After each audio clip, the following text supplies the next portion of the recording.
الحمد لله نحمده ونستعينه ونستغفره ونعوذ بالله من شرور أنفسنا من يهده الله فلا مضل له ومن يضلل فلا هادي له وأشهد أن لا إله إلا الله وأشهد أن محمدا عبده ورسوله أما بعد فإن خير الحديث كتاب الله وخير الهدي هدي محمد صلى الله تعالى عليه وعلى آله وصحبه وسلم وشر الأمور محدثاتها وكل محدثة بدعة وكل بدعة ضلالة وكل ضلالة في النار. أعوذ بالله من الشيطان الرجيم. إن في ذلك لآية لكم إن كنتم مؤمنين ومصدقا لما بين يدي من التوراة ولأحل لكم بعض الذي حرم عليكم وجئتكم بآية من ربكم فاتقوا الله وأطيعون إن الله ربي وربكم فاعبدوه هذا صراط مستقيم.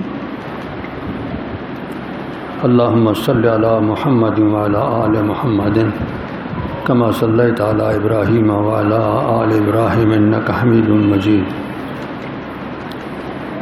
حمد و ثنا اور درود و سلام کے بعد سورہ آل عمران کی ان آیات مبارکہ میں حضرت عیسیٰ علیہ السلام کے ایک وعظ کا تذکرہ ہے. انہوں نے اپنے کچھ معجزات کی طرف اشارہ کر کے انہیں بیان کر کے اس بات کا اظہار کیا ہے کہ یہ معجزات جو ملے ہیں مجھے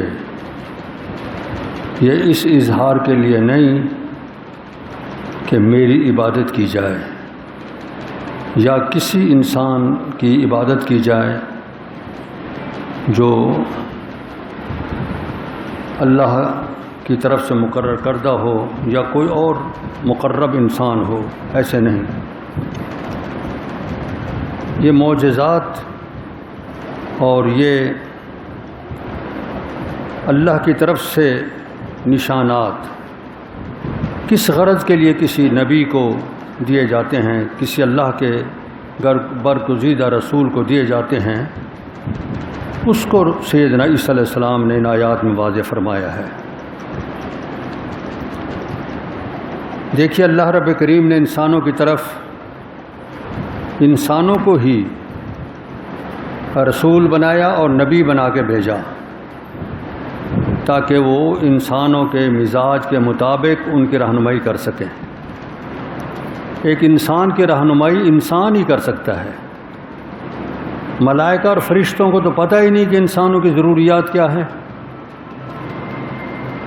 ان کے رواج کیا ہیں، رہنے سہنے کے طریقے کیا ہیں، انہیں تو کوئی پتہ نہیں ہوتا. یہ علم ہوتا ہے کہ انسان کو، انہیں ہی اللہ رب کریم انسانوں کی طرف رسول بناتے ہیں تاکہ انسانوں کی رہنمائی صحیح کی جا سکے، ان کے مزاج کے مطابق ان کو زندگی کے طریقے بتائے جا سکیں کہ اس طریقے سے تم نے زندگی گزارنی ہے. لیکن بہت سے انسان اب کس طرح یہ باور کریں کہ واقعی اللہ کی طرف سے مقرر کردہ ہے، اس کے لیے وہ نشانیاں دیتے ہیں. جس طرح موسیٰ علیہ السلام کو اللہ رب کریم نے فرعون کی طرف بھیجا اور نشانیاں دیں ان کو. سب سے بڑی اور پہلی نشانی لاٹھی کو سانپ بنا کے دکھانے کی تھی، اور پھر ہاتھ کو بغل میں لیتے اور نکالتے وہ نورانی اور سفید بن جاتا. یہ دو نشانیاں دے کے اولاً بھیجا. دل میں ان کو یقین ہو گیا تھا. استیقنتھا انفسہم ایک مقام پہ آتا ہے، لیکن ضد میں آ کے انکاری ہو گئے اور اس کو محمول کیا کہ یہ جادو کا ایک قسم ہے، اسی لیے جادوؤں کے ساتھ مقابلہ کرایا. تو بہرحال میں عرض یہ کر رہا ہوں، انبیاء علیہ السلام کو جو معجزے عطا ہوتے ہیں وہ انبیاء علیہ السلام انسان ہوتے ہیں، ان کے ہاتھوں اللہ رب کریم ایسے کام کراتا ہے جو عام عادتاً نہیں کیے جا سکتے، انسان نہیں کر سکتے، تاکہ یہ دلیل بنے اس بات کی کہ یہ واقعی اللہ کی طرف سے مقرر کردہ ہے۔ بہت سے انبیاء کی یہ معجزات قرآن مقدس نے ارشاد فرمائے ہیں جگہ بہ جگہ۔ داؤد علیہ السلام کو معجزہ ملا تھا کہ جب وہ اللہ کا ذکر کرتے تو پہاڑ اور پرندے ان کے ساتھ ہو جاتے تھے، ہم آواز، ہم نوا۔ جب بھی اللہ کے نغمے گاتے، اللہ کے ذکر کے، تو پہاڑوں کی آوازیں ان کے ساتھ مل جاتی، پرندوں کی، جانوروں کی آوازیں ان کے ساتھ مل جاتی ہیں، اور پورے ماحول میں ایک عجیب غلغلہ پیدا ہو جاتا اللہ رب کائنات کے ذکر کا۔ یہ معجزہ ان کو ملا تھا۔ سیدنا سلیمان علیہ السلام، ان کو اللہ رب کریم نے ایک اور انداز سے اعزاز بخشا، ہوا کو تابع کر دیا، ان کے تخت کو اٹھاتی، صبح کے وقت میں 1 مہینے کا سفر کرا دیتی، اور شام کو 1 اور مہینے کا سفر۔ اتنے لمبے اسفار ہوا خود انہیں ان کے تخت کو لے جاتی تھی، اور پھر پرندوں کی بولیاں ان کو سکھا دیں اللہ رب کریم نے۔ ہدہد کا واقعہ خود قرآن مقدس میں موجود ہے۔ پرندوں کا جائزہ لیا سیدنا سلیمان علیہ السلام نے کہ میری فوج میں پرندوں کی جو پلٹنیں ہیں وہ کیا موجود ہیں یا نہیں۔ ان میں ہدہد کو غیب پایا، ساتھیوں سے کہا یار ہدہد نہیں دیکھ رہا، غیب ہے یا کہیں بھاگ گیا ہے؟ اچھا آئے، میں یا تو کوئی عذر پیش کرے گا یا میں اس کو سزا دوں گا۔ ہدہد آ گئے، پوچھا کہاں گئے تھے تم؟ نظریں نہیں، ضابطے کی خلاف ورزی کیوں کی؟ اس نے عرض کی کہ میں چلتے چلتے ایک ایسی جگہ پہنچ گیا جہاں کے لوگ ایک عورت کی فرما برداری کر رہے ہیں، وہ ملکہ ہے، اور مزے کی بات یہ ہے کہ وہ سارے مل کے سورج کی پوجا پاٹ کرتے ہیں، اس کو سجدہ کرتے ہیں، اللہ کو سجدہ نہیں کرتے جس اللہ نے سورج کو اور ان کو پیدا کیا ہے۔ پرندے کا دل صافی تھا اللہ کے حوالے سے، اس کو شر کا پتہ نہیں تھا، وہ تو خیر محض تھا۔ اس نے وہی بات کہی جو اس کے ذہن میں تھی۔ سیدنا ہدہد نے اس کی بات سمجھ لی، فرمایا اچھا ہم جائزہ لیتے ہیں کہ تو سچ کہہ رہا ہے یا غلط کہہ رہا ہے، یہ لے جا میری چٹھی۔ یہ چٹھی ان کے پاس جا کے پھینکا، چنانچہ چٹھی لی، چٹھی میں لکھا تھا بسم اللہ الرحمن الرحیم، یہ چٹھی سلیمان کی طرف سے ہے اور فلاں ملکہ کی طرف، میرے پاس فرما بردار بن کے آ جاؤ ورنہ سزا پاؤ گے۔ بس یہ 2 لفظ تھے۔ چٹھی جب ملی، ملکہ نے اپنے حواریوں کو، فوج کے کمانڈروں کو اکٹھا کیا۔ یہ ساری بات قرآن مقدس نے بیان کی ہے۔ مشورہ لیا کہ کیا کیا جائے۔ انہوں نے کہا ہم طاقتور ہیں، آپ ہماری ملکہ ہیں، جو فیصلہ دیں گی ہمیں منظور ہے۔ فرمانے لگیں کہ میں چٹھی بھیجتی ہوں، کچھ تحفہ بھی ساتھ بھیجتی ہوں، ہدیہ، جائزہ لیتے ہیں کہ وہ اس کا جواب کیا دیتے ہیں۔ چنانچہ تحفہ لے کے اس کے ساتھی گئے، سلیمان علیہ السلام کو پیش کیا۔ سلیمان علیہ السلام دیکھ کے فرمایا تم اپنے ہدیے پہ خوش ہو رہے ہو، میں اس چیز کا متقاضی نہیں ہوں، تمہیں مطیع بن کے آنا تھا، فرما بردار بن کے آنا تھا۔ اچھا میں فوج لا رہا ہوں جس کا تم سامنا نہیں کر پاؤ گے۔ چنانچہ یہ پیغام واپس لے کے وہ ہٹے۔ سلیمان علیہ السلام نفسیاتی طور پر محسوس کیا کہ وہ آ جائیں گے، اب دھمکی کارگر ثابت ہوگی، وہ آ جائیں گے۔ اپنے ساتھیوں سے مشورہ لیا کہ جس تخت پہ وہ بیٹھی ہے اس تخت کو اٹھانا چاہیے، کون لائے گا؟ ایک عفریت جن، سرکش جن بولا کہ جتنی دیر آپ یہ مجلس لگاؤ گے نا اس دوران میں لے آؤں گا، لیکن ایک صاحب علم نے جو اس سے بلند تھا اللہ کی دی طاقت میں، اس نے عرض کی جناب میں آنکھ جھپکنے میں پیش کر سکتا ہوں، چنانچہ دوسرے لمحے عرش ان کے سامنے تھا، اسی وقت عرش سامنے آ گیا، فرمایا اس میں تبدیلی کر دو، عدل بدل کر دو، اس کو دیکھتے ہیں کیا وہ پہچانتی ہے یا نہیں۔ چنانچہ وہ فرما بردار ہو کے آ گئے۔ بہرحال میں عرض یہ کرنی تھی کہ پرندوں کی بولیاں جانتے تھے، ہدہد کی زبان کو سمجھا، ہدہد کا پیغام بھی قرآن مقدس میں آ گیا، جس نے صاف کہا ہے سلیمان علیہ السلام کو کہ میں ایک ایسی خبر لایا ہوں جس کا آپ کو پتہ نہیں ہے، میں وہ خبر آپ کے پاس لایا ہوں لم تحط بہ، جس کا آپ کو علم ہی نہیں۔ میں سبا میں گیا، ایک نبا خبر لایا ہوں، پرندہ صافی الذہن تھا، وہ ایک نبی کے حوالے سے بات کر رہا ہے۔ واقعتاً اس وقت سیدنا سلیمان علیہ السلام کے علم میں یہ بات نہیں تھی، بعد میں اس کی تفصیلات آئیں۔ اسی طرح ایک موقع پہ سلیمان علیہ السلام اپنے لشکر کو لے کے ایک وادی سے گزر رہے ہیں، اور وادی کے ملکہ بولی یا ایتھا النمل ادخلوا فی مساکنکم لا یحطمنکم سلیمان وجنودہ وہم لا یشعرون۔ وادی نمل میں جب سلیمان علیہ السلام سامنے آئے، چونٹیوں کی وادی جس میں چونٹیاں چونٹیاں تھیں، ان کی ملکہ بولی کہ اے چونٹیوں اپنے بلوں میں داخل ہو جاؤ، سلیمان اور اس کا لشکر آ رہا ہے، تم روند دی جاؤ گی، انہیں پتہ ہی نہیں چلے گا کہ ہم چھوٹی چھوٹی نیچے پھرتی ہیں، گھس جاؤ اپنے بلوں میں، غائب ہو جاؤ۔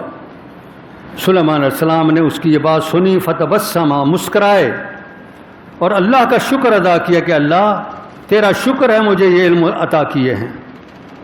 ایک اور موقع پہ سلیمان علیہ السلام اپنے لشکر کو لے کے باہر نکل رہے ہیں ایک ضروری حاجت کے لیے، ایک ضروری مقصد کے لیے۔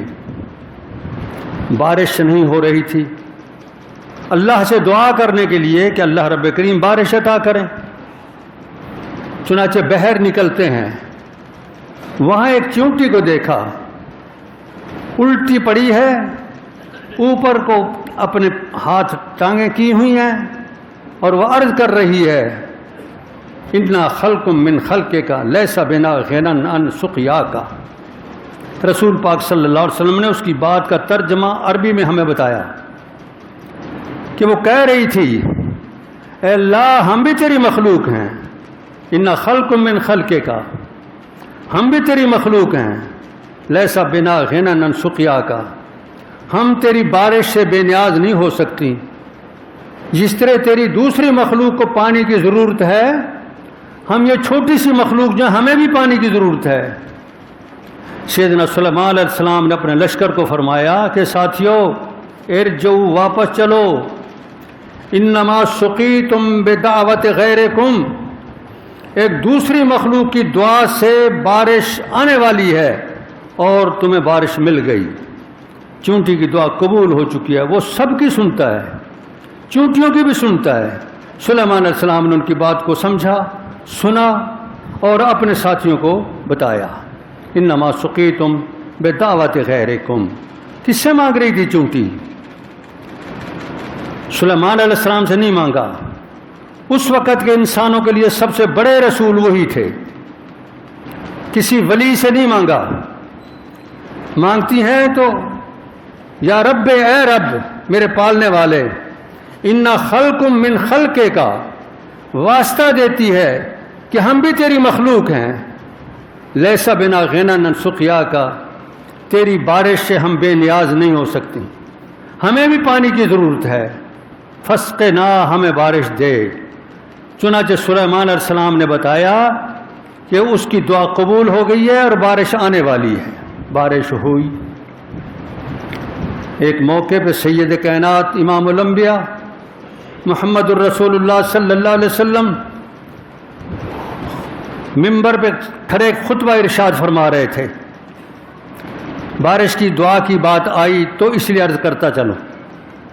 ایک اعرابی سامنے آئے, عرض کی یا رسول اللہ قحط پڑ گیا ہے, بارش نہیں ہو رہی, جانور ہلاک ہو رہے ہیں بارش پانی نہ ہونے کی وجہ سے, میدان خشک پڑے ہیں, تالاب خشک ہو گئے ہیں, جانور مر رہے ہیں, اللہ سے دعا کریں اللہ بارش دے. سید کائنات صلی اللہ علیہ وسلم نے اسی وقت ہاتھ اٹھا لیے اور اس طرح دعا کی. میرے لفظ دیکھیں, اللہم اے اللہ جللنا سحابا قصیفا کثیفا دلوقا زہوقا تمطرنا منہ رزازا قطقطا سجلا یا ذا الجلال والاکرام. آپ بھی ہاتھ اٹھا لو, اللہ کو بارش دے, ہمیں ضرورت آج بارش کی. اللہم انا اللہم جللنا سحابا قصیفا کثیفا, اللہ ہمیں بادلوں سے ڈھانپ دے گہرے اور بارش والے پانی والے, تمطرنا منہ اس سے ہمیں بارش دے, رزازا قطقطا فہار کی شکل میں, بھاری بارش کی صورت میں, سجلن یا اللہ پانی پلٹ دے, یا ذا الجلال والاکرام, اے عظمتوں والے اے اکرام والے ہماری دعا قبول فرما. امام الانبیاء سید کائنات صلی اللہ علیہ وسلم کا یہ دعا فرمانا تھا. صحابہ کرام کہتے ہیں کہ ہم نے دیکھا درمیان میں بارش شروع ہو گئی, درمیان میں بدلی آئی, اس میں کڑک پیدا ہوئی اور کڑک کے بعد وہ بادل گرجا. یہی پتہ چلا کہ بادل پھیلتا چلا گیا, پورے علاقے پہ چھا گیا. اسی وقت آپ صلی اللہ علیہ وسلم ابھی اترے نہیں تھے منبر سے, بارش شروع ہو گئی. اس طریقے سے دعائیں مانگی جاتی ہیں بارش کی. یہ بھی ایک طریقہ ہے کہ باہر نکل کے کھلے میدان میں جا کے دعا کی جائے اور 2 رکعت نفل پڑھے جائیں اور پھر دعا مانگی جائے. یہ بھی ثابت ہے رسول اکرم صلی اللہ علیہ وسلم سے. تو بہرحال میں عرض کر رہا تھا معجزات کے حوالے سے کہ انبیاء علیہ السلام کو اللہ رب کریم معجزات عطا کرتے ہیں. کس مقصد کے لیے؟ یہ یقین کرانے کے لیے کہ انسانوں یہ واقعی رسول ہے اور میری طرف سے مقرر کردہ ہے, تم نے ان کی اطاعت کرنی ہے, عبادت نہیں. نوح علیہ السلام کا واعظ نقل ہوا ہے, یا قوم اے قوم میں اللہ کی طرف سے تمہیں رسول بنا کے بھیجا گیا, ان اعبدوا اللہ واتقوہ واطیعون, اللہ کی عبادت کرو, واتقوہ اس سے ڈرو, اطاعت میری کرو. عبادت اللہ کی کرو اور ڈرو بھی اللہ سے, اس کی نافرمانی نہ کرو. واطیعون اور اطاعت میری کرو. سید کائنات صلی اللہ علیہ وسلم کے حوالے سے بھی بہت سے معجزات منقول ہیں. ان کا استحصاء کرنا تھوڑے سے وقت میں ناممکن. 2-3 باتیں سنا دیتا ہوں. پانی کی ضرورت پیش آئی ایک موقع پہ, سفر میں تھے, صحابہ کرام پریشان ہو گئے کہ پانی نہیں ہے, نماز کا وقت ہو گیا ہے. آپ نے فرمایا کسی کے پاس پانی ہو تو لے آؤ. چھوٹے سے برتن میں پانی پیش کیا گیا, آپ نے ہاتھ اس کے اندر رکھا, دعا فرمائی. صحابہ کرام کہتے ہیں آپ کی انگلیوں کے بیچ سے پانی فوارے کی طرح نکل رہا تھا, جس طرح چشمہ ابھرتا ہے, اور جتنی فوج تھی تمام فوج نے پانی پی لیا. جتنے برتن تھے ہم نے بھر لیے, جتنے جانور تھے سب کو پانی پلا دیا. یہ ایک موقع نہیں, کئی مواقع پہ ایسا ہوا. اسی انداز کا ایک اور موقع رسول اکرم صلی اللہ علیہ وسلم تشریف فرما ہے, پریشانی ہے پانی کی. آپ نے فرمایا یار تلاش کرو کہیں سے کوئی پانی مل جائے. سیدنا علی اور ایک اور ساتھی تلاش کو نکلے. راستے پر ایک عورت جا رہی تھی, اونٹنی کے اوپر 2 مشکیزیں رکھے ہوئے, درمیان میں بیٹھی ہے, وہ مشکیزیں پانی سے بھرے ہوئے ہیں. وہ اس کو لے آئے رسول اکرم صلی اللہ علیہ وسلم کی خدمت اقدس میں کہ یہ پانی ہے جی. آپ نے فرمایا بی بی کہاں سے لائی ہو پانی؟ اس نے عرض کی کہ کل اسی وقت میں چلی تھی وہاں سے پانی بھر کے تالاب سے. اور اب جا رہی ہوں، تو اکیلی کیوں ہے؟ عرض کی میں یتیم بچوں کی ماں ہوں، باقی لوگ کچھ آگے نکل گئے ہیں، کچھ پیچھے رہ گئے ہیں، میں اس لیے اکیلی ہوں، میرے ساتھ کوئی مرد نہیں ہے۔ آپ نے فرمایا اسے نیچے اتارو۔ نیچے اتارا، مشکیزیں ٹوٹیاں تھیں وہ کھول دی، وہ کھڑی دیکھ رہی ہے، ٹوٹیوں سے پانی نکلنا شروع ہوا۔ آپ نے فوج میں اعلان فرما دیا کہ برتن اپنے اپنے بھر لو۔ سب نے اپنے برتن بھر لیے، جس نے غسل کرنا تھا غسل کر لیے، وضو کرنا تھا وضو کر لیے، جانوروں کو پانی پلا لیا۔ صحابہ کرام کا بیان ہے کہ ہم نے دیکھا اس کے مشکیزیں پہلے سے بھی زیادہ بھرے ہوئے تھے۔ آپ نے فرمایا یوں کرو، اس مائی کے لیے کچھ سامان کھانے پینے کا اکٹھا کرو، یتیم بچوں کی ماں ہے، چاہے اسلام میں نہیں ہے ابھی تک، لیکن آپ ہمدردی فرما رہے ہیں۔ چنانچہ لوگوں نے کھانے پینے کی چیزیں پیش کیں، 2 گٹھڑیاں بھر گئیں۔ آپ صلی اللہ علیہ وسلم نے فرمایا بیٹی یہ لے جاؤ، یہ اونٹنیوں پہ رکھو، تیرے پانی کو ہم نے کچھ نہیں کہا، ہمیں اللہ نے پانی پلا دیا ہے، اور یہ مزید خوراک اپنے ساتھ لے جا۔ چنانچہ وہ لے گئی، وہ جا کے اپنی قوم سے کہنے لگی، قوم کے لوگ کہنے لگے دیر کیوں کر دی، تجھے تو پہلے آنا چاہیے تھا، کافی وقت تیرا کہاں گزرا؟ اس نے کہا میں ایک آدمی کے پاس پیش کی گئی، وہ یا تو سب سے بڑا جادوگر ہے یا واقعی وہ اللہ کا رسول ہے، ان 2 باتوں میں ایک بات ضروری ہے۔ چنانچہ وقت گزرتا گیا، رسول اکرم صلی اللہ علیہ وسلم نے ارد گرد کے قبائل کے ساتھ لڑائیاں کی، اس قبیلے پہ حملہ نہیں کیا۔ وہ مائی کہنے لگی ایک دن کہ میرے قبیلے کے لوگوں، تمہیں پتہ ہے محمد تم پہ حملہ نہیں کر رہے کیوں؟ اس احسان کی بنا پہ جو ہمارے اس پانی کی وجہ سے اس کو ملا تھا، اللہ نے اس کو پانی پلایا تھا، تو اس کی وجہ سے تمہارے اوپر حملہ نہیں ہو رہا۔ میرا مشورہ اسلام قبول کر لو، دین سچا ہے اس کا، مذہب سچا ہے اس کا، واقعی اللہ کی طرف سے رسول ہیں۔ چنانچہ پورا قبیلہ اس کا اسلام کے لیے پیش ہو گیا، اور سب کے سب مسلمان ہو گئے۔ جس حد تک ہے جانوروں کی بات، سیدنا سلیمان علیہ السلام کو بھی جانوروں کی بولیوں کا پتہ تھا، اور رسول اکرم صلی اللہ علیہ وسلم کو بھی جانوروں کی بولیوں کا پتہ تھا۔ کئی واقعات ایسے ملتے ہیں۔ ایک دن آپ سفر میں تشریف فرما ہیں، ایک اونٹ دور سے بلبلاتا ہوا آیا، آ کے آپ نے قدموں میں اپنا سر رکھ دیا، آپ صلی اللہ علیہ وسلم کے قدموں میں اپنا سر رکھ دیا۔ آپ نے اس کے سر پہ ہاتھ پھیرا اور فرمایا اس کا مالک کون ہے؟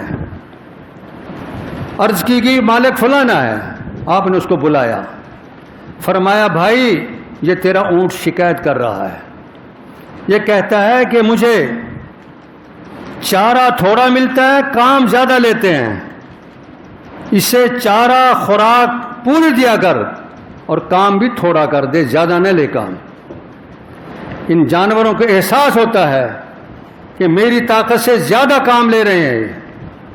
ایک موقع کی بات ہے، ایک شخص ایک بیل پہ چڑھ گیا سواری کے لیے، یہ بھی رسول اکرم صلی اللہ علیہ وسلم کے زمانے کی بات ہے۔ بیل بول پڑا انی لم اخلق لہذا، اور میرے پہ سواری کرنے والے میں اس مقصد کے لیے نہیں پیدا کیا گیا کہ بیل کی پیٹھ کی ہڈی سواری کے قابل نہیں، یہ گھوڑے کی سواری، اونٹ کی پیٹھ اور گدھے کی پیٹھ اس قابل ہوتی ہے، بیل کی اس قابل نہیں ہوتی کہ اس پہ سواری کی جائے۔ انی لم اخلق لہذا، میں تو حراست کے لیے، کھیتی باڑی کے لیے اللہ نے مجھے پیدا کیا ہے، وہی کام میرے سے لے۔ لوگ حیران ہو گئے کہ بیل بول رہا ہے، عجیب۔ یہ بات رسول اکرم صلی اللہ علیہ وسلم کے پاس پیش کی گئی۔ آپ پتہ ہے کیا فرماتے ہیں؟ انی آمنت انا و ابو بکر و عمر، میں بھی یہ بات مانتا ہوں، میرا ساتھی ابو بکر بھی مانتا ہے اور میرا ساتھی عمر بھی مانتا ہے، اور یہ دونوں وہاں نہیں تھے۔ ان کی غیبت میں ان کی طرف سے فرمایا کہ اس بات کو میں بھی مانتا ہوں، میرا ابو بکر بھی مانتا ہے اور عمر بھی اتنا کلی اعتماد تھا ان پہ۔ اسی طرح کا ایک واقعہ، ایک بھیڑیا ایک بھیڑ بکریوں کے ریوڑ میں گھس گیا، بکری اٹھا کے بھاگ کھڑا ہوا، چرواہا پیچھے دوڑا کتے لے کے اور بکری چھڑا لی۔ بھیڑیا اونچی جگہ بیٹھ کے اونچی آواز کرتا ہے، جسے روڑنا کہتے ہیں سرائکی میں، اور بولتا ہے کہ اچھا آج تو بکری چھڑوا لی، قیامت سے پہلے ایک دن آئے گا، اس دن میرے سوائے کوئی چرواہا نہیں ہوگا، اس دن کون چھڑانے آئے گا؟ اب بھیڑیے کو کیا پتا کہ قیامت سے پہلے ایسے دن آئے گا؟ مالک نے کہلوایا اس سے، رب کائنات نے کہلوایا اس سے، اور وہ بول کے سنایا۔ لوگ وہاں بھی حیران ہو گئے کہ زیب یتکلم، اوہ عجیب بات ہے، بھیڑیا بول رہا ہے۔ رسول اکرم صلی اللہ علیہ وسلم کی خدمت میں بات پیش کی گئی، فرمایا آمن تو انا و ابو بکر و عمر، میں بھی یہ بات مانتا ہوں کہ بھیڑیا بول سکتا ہے، ابو بکر بھی مانتا ہے، عمر بھی مانتے ہیں۔ یہ معجزات کس لیے ہوتے ہیں؟ میں اس نقطے پہ آپ کو لانا چاہ رہا ہوں۔ اس لیے ہوتے ہیں کہ انسان دل کی گہرائیوں سے یقین کر لیں کہ یہ عظیم انسان اللہ کی طرف سے مقرر کردہ ہے، اللہ کی طرف سے فرستادہ ہے۔ وہ اس مقصد کے لیے معجزات نہیں دیے جاتے کہ لوگ دیکھ کے ان کے آگے جھکیں، ان کو سجدے کریں، ان کو پکاریں مدد میں، دہائیاں دیں ان کے نام کی۔ یہ نہیں، یہ دعوت وہ اللہ کی دیتے ہیں، ان اعبدوا اللہ واتقوہ واطیعون، عبادت اللہ کی کرو، تقوی اللہ کا، ڈر اللہ سے، اور اطاعت اور فرما برداری رسول کی۔ قرآن مقدس میں ہے قل ارائیتم ما تدعون من دون اللہ، اعلان فرما دیں یہ بتاؤ جن کو تم پکارتے ہو اللہ کے سوا، ما تدعون من دون اللہ، اللہ کے سوا جس کو تم پکارتے ہو، وہ چاہے فرشتہ ہے کوئی، چاہے کوئی فقیر درویش ہے، چاہے کوئی ولی ہے، کوئی نبی ہے، کوئی بت ہے، کوئی درخت ہے، کوئی پتھر ہے، کوئی لکڑی ہے، ما تدعون من دون اللہ، جس کو تم پکارتے ہو اللہ کے سوا، ارونی ماذا خلقوا من الارض، مجھے دکھاؤ زمین میں کیا چیز انہوں نے پیدا کی ہے، ام لہم شرک فی السماوات، یا ان کا کوئی آسمان بنانے میں حصہ ہے، زمین میں کوئی مخلوق انہوں نے پیدا کی ہو تو وہ دکھاؤ، یا آسمانوں میں کوئی ان کی مشارکت ہو، کوئی حصہ ہو، یہ بتاؤ۔ ایتونی بکتاب من قبل ھذا، اس وقت سے پہلی کوئی کتاب، تورات ہے، انجیل ہے، زبور ہے، زبر الاولین ہے، صحف موسیٰ ہے، صحف ابراہیم ہے، ان میں سے کسی سے یہ حوالہ پیش کر کے دکھاؤ مجھے کہ انہوں نے کوئی چیز پیدا کی ہو، یا آسمانوں میں کوئی مشارکت ہو، او اثارت من علم، یا علم کی کوئی دلیل پیش کرو، ان کنتم صادقین، اگر مشرک ہو تم سچے ہو۔ ومن اضل ممن يدعو من دون اللہ، اس سے بڑھ کر اور کون گمراہ ہے جو اللہ کے سوا پکارتا ہے ان کو، لا یستجیب له الی یوم القیامہ، قیامت تک ان کو جواب نہیں دیں گے، وہم عن دعائہم غافلون، اور وہ ان کی پکار سے غافل ہیں، انہیں پتہ ہی نہیں کہ ہمیں کوئی پکار رہا ہے۔ یہ سورہ احقاف کی 4 اور 5 آیت کا ترجمہ میں نے آپ کے سامنے پیش کیا۔ اس لیے میں عرض کرتا ہوں میرے بھائیوں ساتھیوں کہ اللہ کے رسول کی اطاعت کی جاتی ہے، اتباع خیر من ابداع بدع، نئی باتیں نکالنے کے بجائے اللہ کے رسول کی فرما برداری، اللہ کے رسول صلی اللہ علیہ وسلم کی ہدایات وہ زندگی کے ہر معاملے میں موجود ہیں۔ کوئی بھی معاملہ زندگی کا، معاملات سے اس کا تعلق ہے، تجارات سے اس کا تعلق ہے، عبادات سے اس کا تعلق ہے، گھریلو زندگی کے ساتھ اس کا تعلق ہے، اجتماعی زندگی کے اس کے ساتھ تعلق ہے۔ کوئی بھی معاملہ زندگی کا، انسانی زندگی کا ایسا نہیں ہے جس کے حوالے سے اللہ کے رسول کی بات میں رہنمائی موجود نہ ہو. کلی رہنمائی آپ کو مل جائے گی قرآن میں، قرآن مقدس میں اور احادیث مبارکہ میں.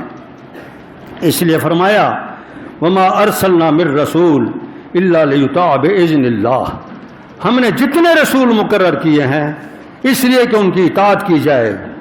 قل ان کنتم تحبون اللہ فاتبعونی یحببکم اللہ، زمین پہ بسنے والے انسانوں، اگر تم یہ کہتے ہو کہ ہم اللہ سے محبت کرتے ہیں یا اللہ ہم سے محبت کرتا ہے، اس کا صرف ایک ہی راستہ ہے کہ امام الانبیاء سید کائنات محمد رسول اللہ کی اتباع کرو. فاتبعونی یحببکم اللہ، اللہ کی محبت تمہیں خود مل جائے گی.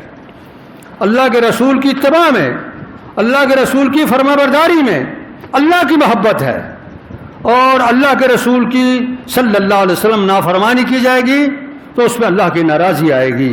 وَأَقِيمُوا الصَّلَاةَ وَآتُوا الزَّكَاةَ وَأَطِيعُوا الرَّسُولَ لَعَلَّكُمْ تُرْحَمُونَ. انسانوں تمہارے اوپر رحم کس طرح ہوگا؟ نماز کی اقامت کرو، زکوٰۃ کی ادائیگی کرو اور اپنے رسول کی فرما برداری کرو. اطیعوا اللہ واطیعوا الرسول، اقیموا الصلاۃ وآتوا الزکاۃ واطیعوا الرسول لعلکم تفلحون. من یطع اللہ والرسول فقد فاز فوزا عظیما. جس نے اللہ کی اور اس کے رسول کی فرما برداری کی وہ کامیاب ہے، بہت بڑی کامیابی اسے مل گئی.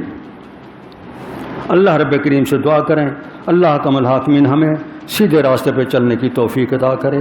وآخر دعوانا ان الحمد للہ رب العالمین.